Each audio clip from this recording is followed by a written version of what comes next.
የማንቸስተር ሲቲው አማካኝ ኬቨን ደብሮይን በውድድር ዓመቱ መጨረሻ ክለቡ እንደሚለቅ አረጋግጧል።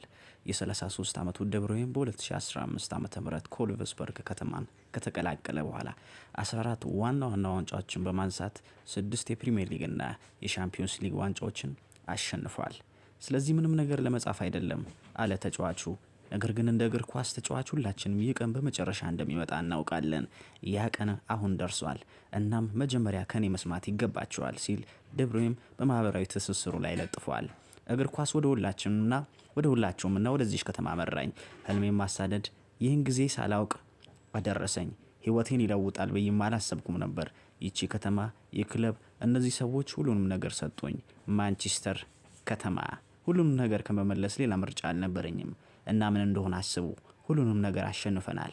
የማንቸስተር ሲቲው ኬቨን ደብሮይን ባለፈው የውድድር ዘመን የፕሪሚየር ሊግን ካሸነፈ በኋላ በዋንጫ ደስታውን ሲያከብር እንደነበረ ይታወቃል።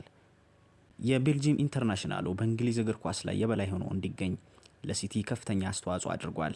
በ2019-20 እና በ2021 የውድድር ዘመን ላይ ሁለት ጊዜ ተጫዋቾች ምርጥ ተጫዋች ሆኖ ተሸልመዋል። በፕሪሚየር ሊግ ላይ የምንጊዜም የደረጃ ሰንጠረዥ ላይ በ118 አሲስት የምንጊዜውም የሁለተኛው ደረጃው ላይ ተቀምጧል። ኮንትራቱ በሰኔ ወር ላይ ያበቃል። ነገር ግን ከሰኔ 14 እስከ ጁላይ 13 ባለው ጊዜ ውስጥ በሚቆየው የዓለም ክለቦች ዋንጫ ላይ የሲቲ ተጫዋች ሆኖ ህይወቱን ማየቱን ይቀጥል አይቀጥል ግልጽ አይደለም።